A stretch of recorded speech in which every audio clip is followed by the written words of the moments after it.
আমি জানি হ্যাঁ হাম সব যাহা করেঙ্গা यही सब ठीक रहेगा। আর আল্লাহ বলেন জালিকাল কিতাব লা রাইবা ফি, আল্লাহ বলেন এটা এমন কিতাব যার ভিতরে ভুল নাই, সন্দেহ নাই।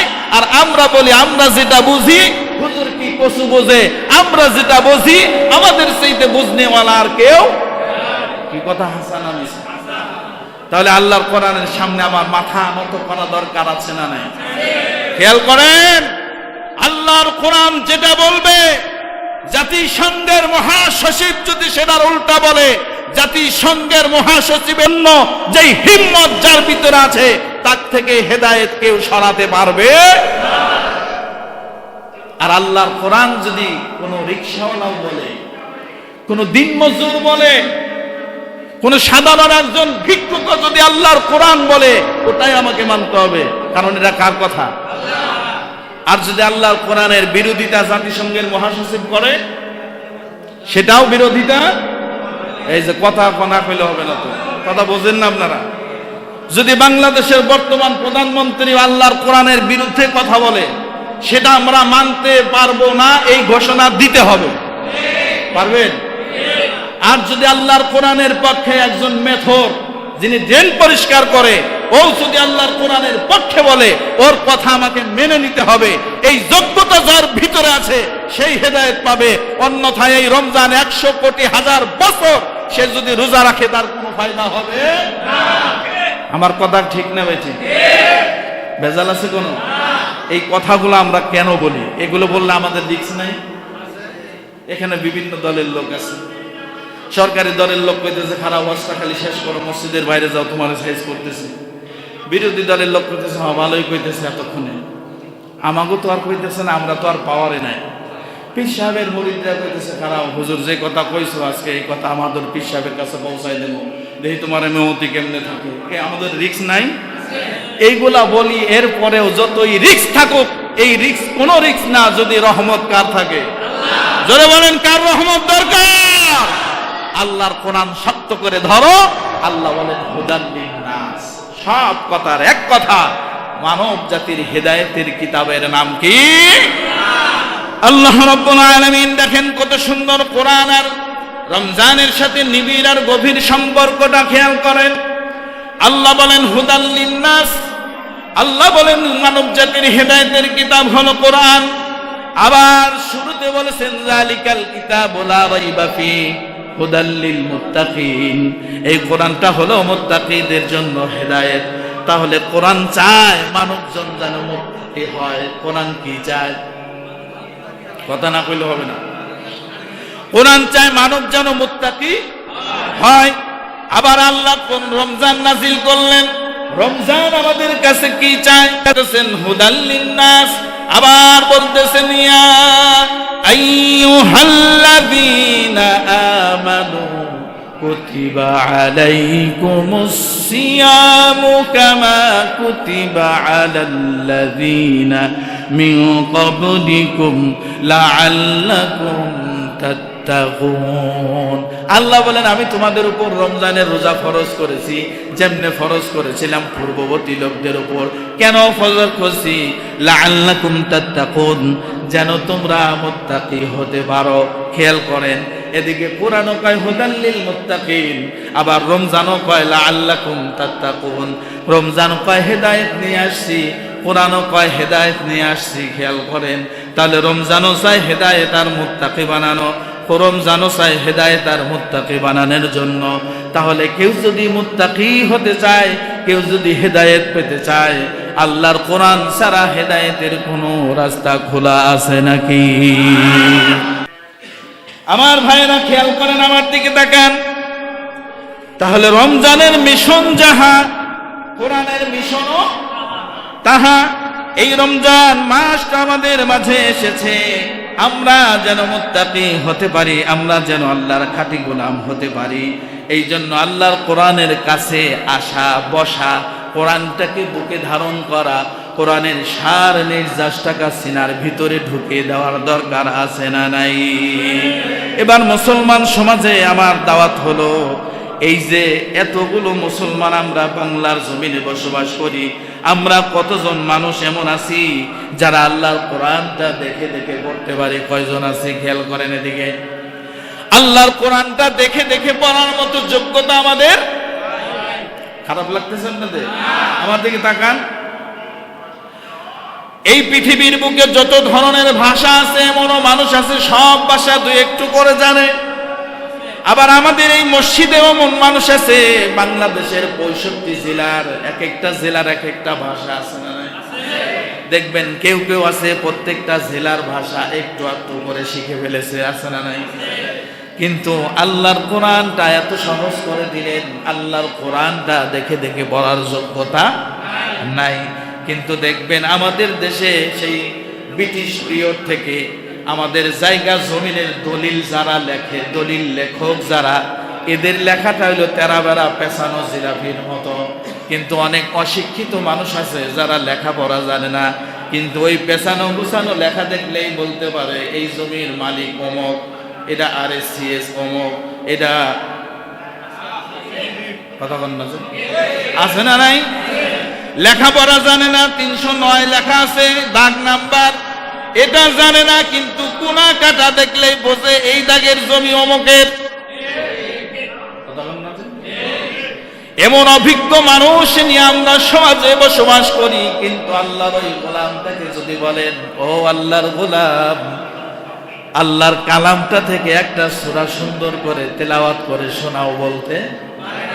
আর আমাদের দেশে এরকম হাজার কোটি মুসলমান আছে, শুধুমাত্র কেবলমাত্র মুসলমানদের মূল মন্ত্র হলো কালিমা তাইয়্যিবা লা ইলাহা ইল্লাল্লাহু মুহাম্মাদুর রাসূলুল্লাহ। কয়জন মানুষ আছে এটা শুদ্ধ করে বলতে পারবে? কষ্ট নিয়ে না, আমি কষ্ট দেওয়ার জন্য বলছি। আপনি জাহান্নামের একদম গর্তের নিকটবর্তী দাঁড়ায় আছেন, আমি আপনাকে ঝাঁকুনি দিচ্ছে, পড়ে যাবি, পড়ে যাওয়ার আগে শোন তোর কি কি বিপদ আছে, সেই ঝাঁকা দেওয়ার জন্য আমি আপনাদের সামনে বসেছি, সতর্ক করার জন্য। আপনি জাহান্নামের দ্বার প্রান্তে দাঁড়িয়ে আছেন, আপনি মুসলমান, আপনার বাবা, আপনার দাদা, আপনার 14 পুরুষ মুসলমান, অথচ আপনি কালেমা তৈবা পড়তে দিলে আপনি পারবেন না। আমি কি ভুল বললাম? যেমন মুসলমান নাই? জোরে বলেন না, আছে না নাই? আপনি কেমন মুসলমান? অথচ হিন্দুদের রামায়ণ, গীতায়ন, ত্রিপিটক যত ধরনের আছে ওরা কিন্তু ওগুলা পারে। আর আমরা মুসলমান, শুধুমাত্র মুসলমান হওয়ার জন্য প্রথম যে সিঁড়ি তার নাম হলো ঈমান। এই ঈমানে ঢুকতে গেলে যেই কালিমা পড়া দরকার এটা আমরা বলতে পারবো না শুদ্ধ করে। এমন সংখ্যার মুসলমান কম না বেশি? এখন কালিমা তো মনে হয় শিখার দরকার নাই, এটা তো জামাত ইসলামের কালিমা। কথা অন্য আছে, এটা জামাত ইসলামের না, এটা গোটা মুসলিম উম্মাহ। এটা বললে অনেকের যে মন বেজার হয়ে গেছে, হুজুর হঠাৎ করে জামাতের কথা পায়া লাইল। আমরা কত রোগে রোগী রে ভাই, আসলটা বুঝি না, নকলটা ঠিকই সাথে সাথে মাথায় ক্যাচ করে ফেলে। এটা কি কোনো দলের? এই কোরআন কি কোনো দলের? কোরআন সমগ্র হুদাল্লিল, গোটা মানব জাতির জন্য। এখন এই কোরআনের কথা শুনলে কিছু মানুষ পায় জামাত করে, জামাত আছে না নাই? ওর কলিজা পচা, ফ্যাপসা পচা, কলব পচা, হৃদয় পচা, হার্ট পচা, ওরে আপনি যত ধরনের চিকিৎসা দেন ও কোনোদিন সুস্থ হবে না। যে বলতে পারে কোরআন জামাতের কিতাব, যে বলতে পারে কালিমা জামাতের কালিমা, যে বলতে পারে লিল্লাহি তাকবীর আল্লাহু আকবার জামাতের স্লোগান, ওর সব পচে গেছে। ওরে যদি পুরা দিয়ে আবার উঠান যাইতো হয়তো বা ঠিক হবে। এছাড়া আল্লাহর কাছে দোয়া করা ছাড়া আর কোনো উপায় নাই। আমি কি বেশি বলে ফেললাম? আমার প্রিয় ভাইয়েরা খেয়াল করেন, আমি বলতেছিলাম ইংলিশ ভাষা জানে, বাংলা জানে, ফরাসি ভাষা জানে, হিন্দি জানে, যত ধরনের ভাষা আছে সব ভাষায় কথা বলতে পারে। বিদেশ থেকে অনেক লোকজন আসে, তাদের ভাষাটা আবার তর্জমা করে করে আমাদের এমপি মন্ত্রীদের সামনেও বলতে পারে। কিন্তু আল্লাহর কোরআনটা এত সহজ। আলহামদুলিল্লাহি রাব্বিল আলামিন আর রহমানির রহিম মালিক ইয়াউমিদ্দিন। এই আল্লাহর কোরআনটা দেখে দেখে পড়তে পারে না এমন মানুষের সংখ্যা কম না বেশি? এবার এই মসজিদে যারা আছেন এরকম কোরআন পারি না এমন লোকের সংখ্যা আছে না নাই? কোরআন না জানলে লসটা কত বড় খেয়াল করেন। এই যে আমি আপনি নামাজ পড়ার জন্য আল্লাহর ঘরে এসেছি, একজন মানুষ পারলে তারা বলেন যে আল্লাহর কোরআন ছাড়াই নামাজ হবে? কথা বলেন। নামাজ পড়ার বিধান কে চালু করেছেন? নামাজ পড়া ফরজ না নফল? আর এই ফরজ নামাজ আদায় করতে গেলে আবার 3টা ফরজ আছে না নাই? নামাজের ভিতরে কয় ফরজ? নামাজের বাহিরে এবং ভিতরে 13 ফরজ। এর মধ্যে নামাজের ভিতরে 6 ফরজ। তাকবীরে তাহরিমা পড়া, দাঁড়াইয়া নামাজ পড়া, কেরাত করা। কি পড়া? কেরাত করবেন কি দিয়া? কাজী নজরুলের কবিতা দিয়া? রবীন্দ্রনাথের ঠিকানা দিয়া? কেরাত কারে কয়? মাশাআল্লাহ, কোরআনে যা আছে এটাই কি কেরাত? কোরআন পড়ার নামই হলো কেরাত। পড়া আয়া করাও, পড়া আর পড়ানো। এই কোরআন পড়া হচ্ছে ফরজ। কোথায়? নামাজে। যদি আপনি না পারেন, যদি ওখানে যায় বলেন আমার সোনার বাংলা আমি তোমায় ভালো, নামাজ সরত করে আকাশে চলে যাবে না? হ্যাঁ, এইখানে কোরআন পড়ার কথা ঘোষণা দিয়েছেন কে? নামাজ ফরজ করছেন আল্লাহ, কোরআন পড়তে বলছেন ও। আপনি কয়দিন তাইলে নারে করবেন? এবার আসেন, তার মানে আমি এতটুকু বুঝাইতে চাইছি যে নামাজের মধ্যে আপনি কোরআন না পড়লে আপনার নামাজ হবে না। আসেন খেয়াল করেন, আবার নামাজ ভঙ্গের কারণ আছে 19টা। কয়টা? কয়টা? জোরে বলতে হবে, কয়টা? 19টার মধ্যে 1 নাম্বার হলো নামাজে অশুদ্ধ পড়া। 1 নাম্বার নামাজ ভঙ্গের কারণ 19টি আমরা ছোটবেলায় পড়ছি, যখন ছোট্ট একেবারে। নামাজে অশুদ্ধ পড়া, নামাজের ভিতর কথা বলা, কোন লোকে এই যেরকম সুরে সুরে পড়ছে, মুখস্থ করছে। তো এর মধ্যে 1 নাম্বার কি? নামাজে অশুদ্ধ তিলাওয়াত করা। তার মানে আপনি যে সূরাটা নামাজে পড়বেন এটা যদি অশুদ্ধ হয় তাহলে নামাজ হবে না।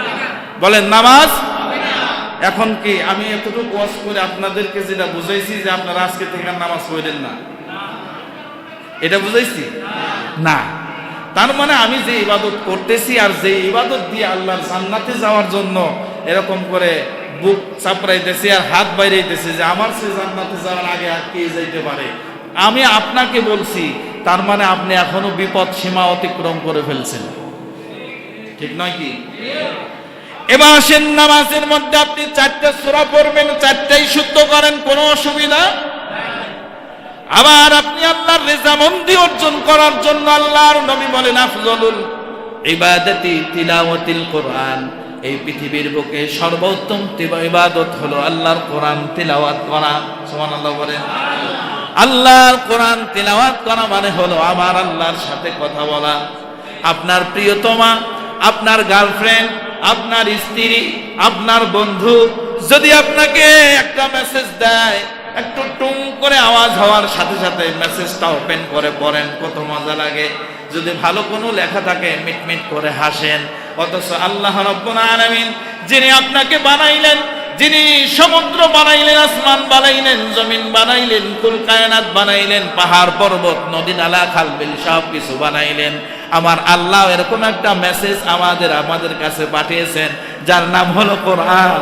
আপনি কোরআন খুলে খুলে পড়েন, ফাবি আই আলাই রাব্বিকুমা তুকাযযিবান।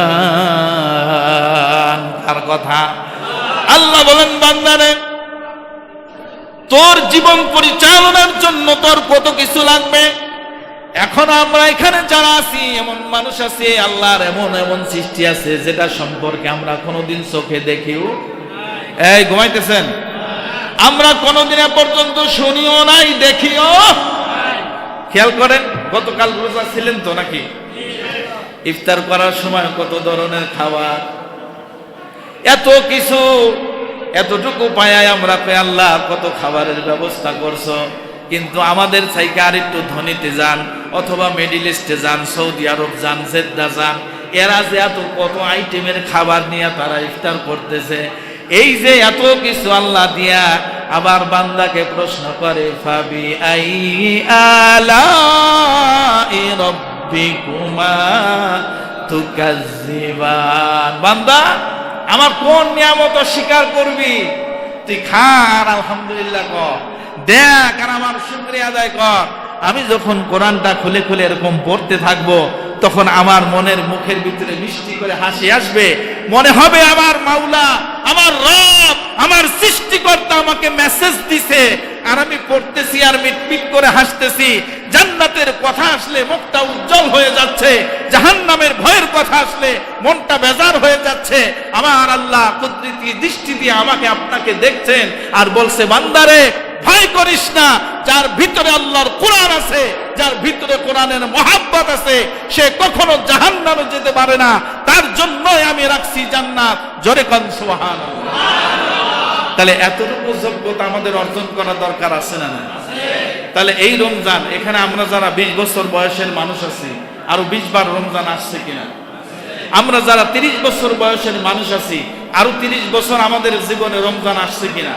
আমরা যারা 60 বছরের মানুষ আছি, এই 60 বছরের 20 বছর বাদ দিলে 40 বছর আমাদের কাছে বারবার রমজান আসছে কিনা? তাহলে বারবার রমজান আসতেছে, বলতেছে লাআল্লাকুম তাত্তাকুন, বারবার কোরআন এসে বলতেছে হুদাল লিল মুত্তাকিন, কোরআন বলতেছে তুমি হেদায়েত পেতে চাও আল্লাহর কোরআনের কাছে যাও। রমজান বলতেছে হেদায়েত যদি পেতে চাও আল্লাহর কোরআনের কাছে যাও। কিন্তু আমার 60 বছর, 70 বছর, 80 বছর জিন্দেগি পার হয়ে গেল, আজও পর্যন্ত একটা আলিফ বা তাসা পইরা দেখলাম না, আল্লাহর কোরআনটা খুইলা একটু দেখলাম না ভিতরের লেখা কি কালো কালার না সবুজ কালার না নীল কালার। তাহলে আল্লাহর কাছে জবাব দিতে হবে কি না? আমাদের দেশে অনেক বড় বড় ডাক্তার, ইঞ্জিনিয়ার, অফিসার আছে, এরা মোল্লাদেরকে দাম দিতে চায় না, এই খালি কোরআন শরীফ পড়া শিখছে। হাফেজদেরকে দেখলে কয় হ্যাঁ কি এর হাফেজ, ও তো খালি একটা মন্ত্র মুখস্থ করছে। আসলে এরকম মানে ও অহংকারে বাসে না, ও বড় ডিগ্রি পাস, ডক্টরেট পাস, বড় বড় ডিগ্রি অর্জন করছে, এই জন্য কোরআনের হাফেজ হওয়ার কাছে কিছুই না। আমি কি ভুল কইলাম? অথচ আল্লাহর কোরআনটা এমন রহমতের, এদিকে তাকান। আজ থেকে প্রায় 28 বছর আগে আমি হাফেজ হয়েছি। এখন আলহামদুলিল্লাহ আমি এই বছর শুধু খতম তারাবি পড়াইতে পারতেছি। হাফেজ হওয়ার পর থেকে বিগত বছর পর্যন্ত আমি এখন খতম তারাবি পড়ানোর যোগ্যতা আল্লাহ আমাকে দিয়েছেন। সুবহানাল্লাহ। তাহলে আপনি যারা ক্লাস 1-এ যে কিতাব, যে কবিতা পড়ছেন, যে কংসরা পড়ছেন, আপনি এখন বলতে পারবেন? কিন্তু আমি একজন হাফেজ, আমার মতো আরো যারা হাফেজ আছে এরা পারবে না? তাহলে এটা কার দয়া? এরপরেও যে তোমার কিছু মনেই হয় না, খালি হুজুররা হলে কোরআন শরীফ করে, এরকম আছে না নাই?